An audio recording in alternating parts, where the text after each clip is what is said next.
Hey,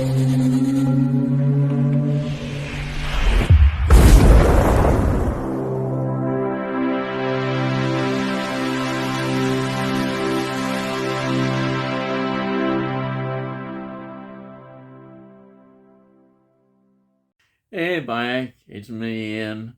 Well, today this is the last Hammer film in my collection that I am going to review.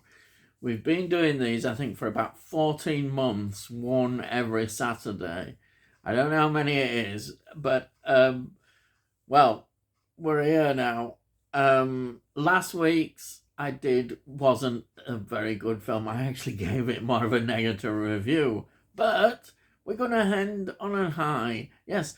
Now, I found out, I thought I'd reviewed this film, but I haven't. I've reviewed the previous two films in this series.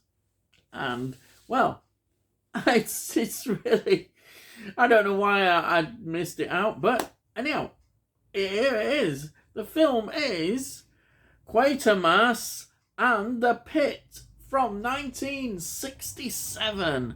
And it's a great film. It's a great high to end on.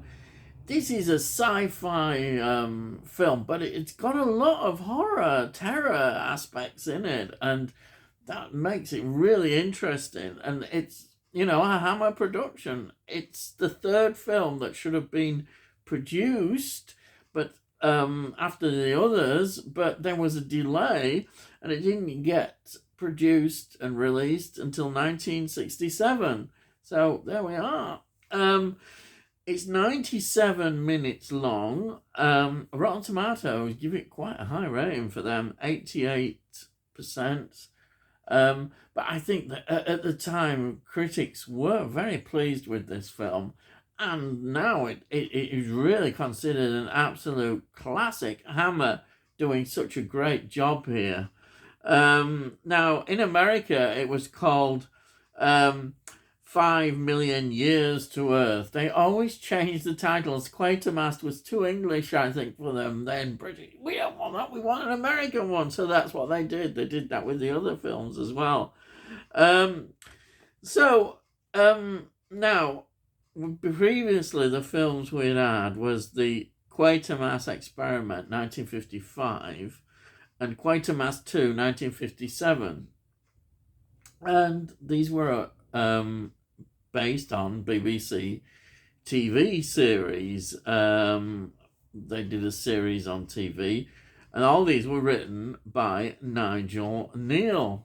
And he had written an earlier script for this, but of course it all stopped and that. But once certain things had been sorted out with deals and etc., 20th Century Fox took over in distribution as well. It changed things, and therefore this was given the green light, as they say. So this script is a new script written by Nigel Neal, and the director actually said that he thought the script was so good he hardly had to do anything with it. It just was there and they did it, which is quite a compliment for a script because often there's a lot of changes made. It's produced by Anthony Nelson Keyes again, another key figure in Hammer history. And the director that was brought back was Roy Ward Baker. He had a wonderful career stretching right back. He was known for the brilliant Titanic film, A Night to Remember from 1958. And then he got on board with Hammer. And he did The Vampire Lovers of 1970. He did The Scars of Dracula 1970, which I don't think a lot of people rate very highly as much. Is one of the real weaker Dracula films. But he did Dr. Jekyll and Sister Hyde, which is well regarded in 1971. And he did one of my favourites, Asylum, in 1972. He directed that. And his final Hammer film was one he co-directed. That was The Legend of the Seven Golden Vampires from 1974, which I love. I love that film. So let's look at the cast. The cast, I'm going to, even though for the American market they put James Donald at the head, I'm going to put Andrew Keir for the British market. Yes, Andrew Keir plays Professor Bernard Quatermass, and he was just really great in this role, and what a wonderful CV of films he's got.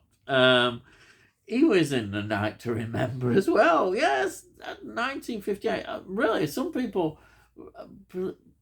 rate that as one of the best Titanic films, even better than the James Cameron one. He was in Cleopatra, 1963. Now, Doctor Who, I'm here. Dalek Invasion of Earth, 2150, 1966. It was in that. Oh, well, yeah, it is really in. He was, of course, in the revamp of the Dracula, the 1966 Dracula Prince of Darkness. Really good. That's a really good film, that. And another film that I really love, Blood from the Mummy's Tomb, 1971. A host of films, but there is, those I've just pointed out. And then we've got James Donald, who plays Dr. Rowe. What a name, eh? Yes. Now, he's got a wonderful filmography. The Great Escape, 1963. Conduct Unbecoming. I have heard of this film, which is in 1975. It's one of those period legal dramas. I remember watching that. I'm thinking, this is really interesting. Because I like this sort of period in India. It's all really fascinating stuff. Well, he was the actor in that. Yes. Now, the leading actress, isn't she beautiful? You can't help but love her. The camera loves her. It's Barbara Shelley. She plays Barbara Judd. I think it is true. The camera just loves her.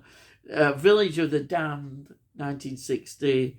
She was in The Gorgon, 1964. She was in Dracula, Prince of Darkness, 1966. See, all the connections. Rasputin, the Mad Monk. Yes, she was in that. Wow. She's a great actress. I think she is very much so, yeah. And loved by a lot of Hammer people, definitely.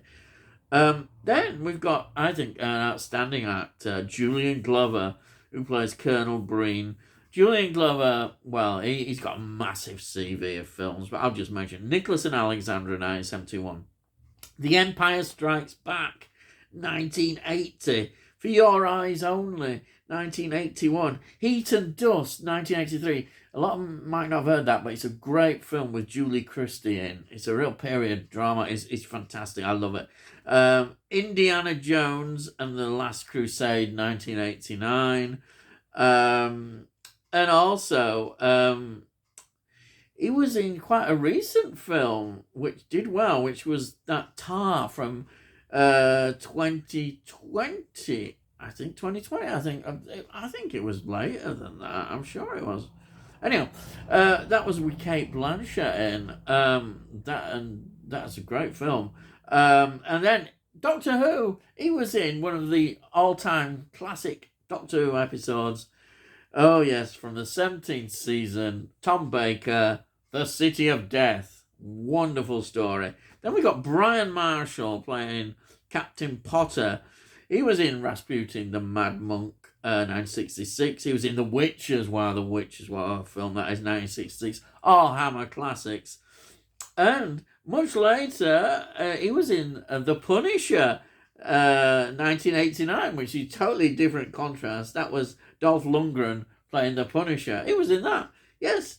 Then we got Duncan Lamont playing Staddon. The Evil of Frankenstein, 1965.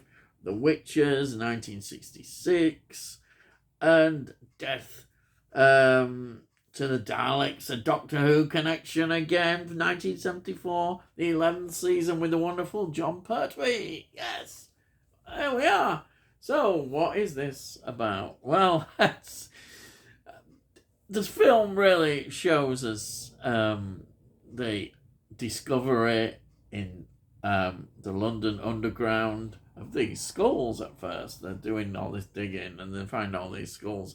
Everybody thinks this is really interesting because this could be considered, a link in the chain and, the development of humans and what have you. And then they come across this rather strange object.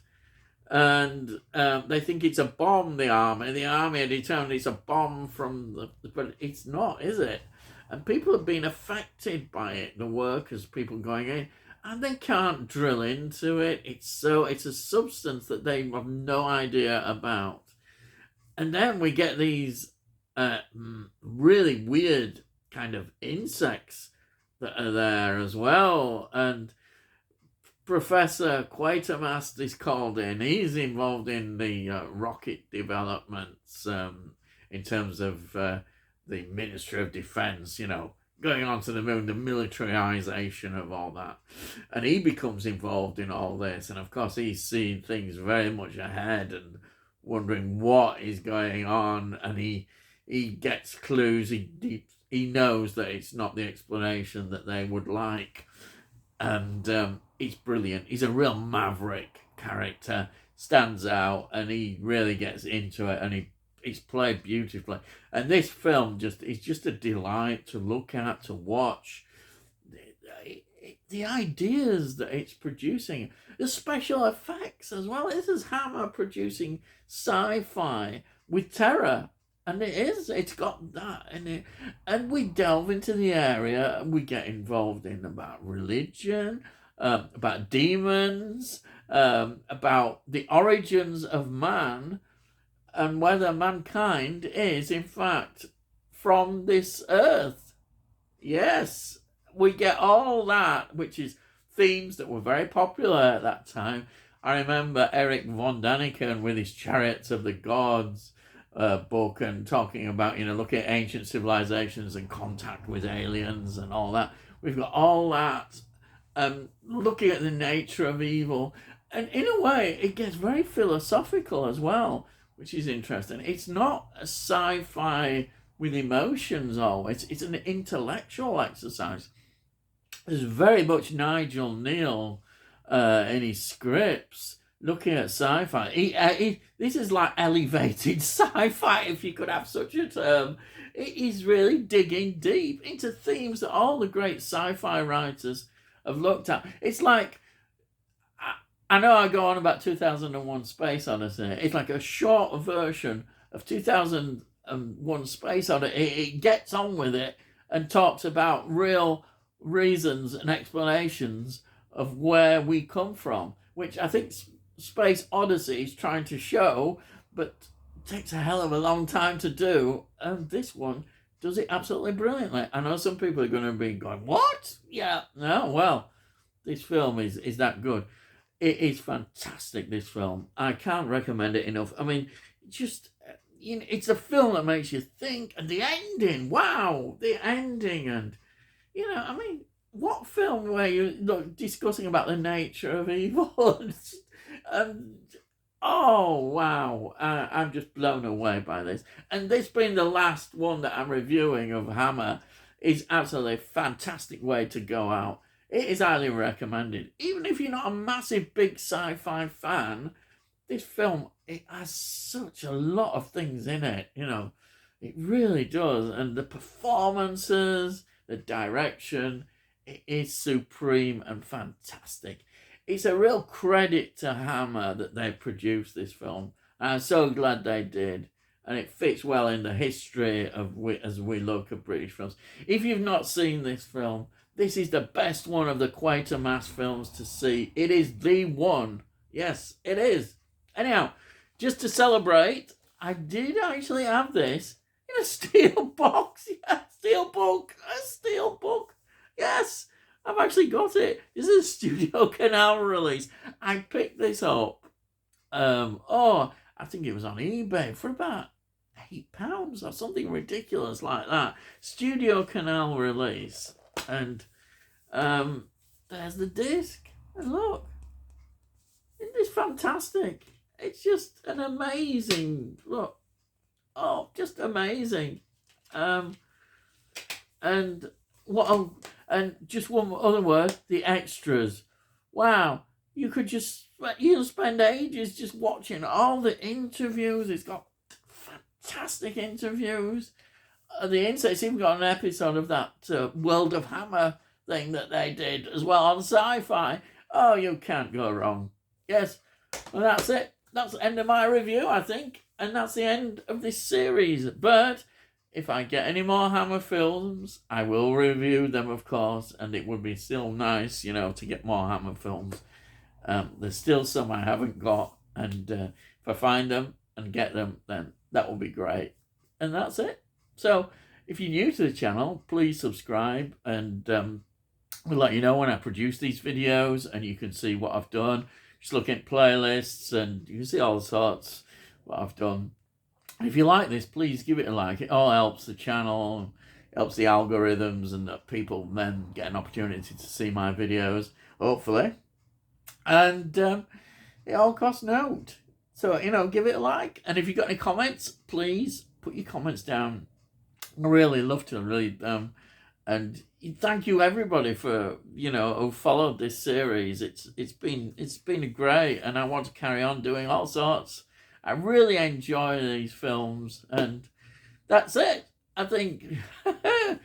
So all I've got to say is I'll see thee again.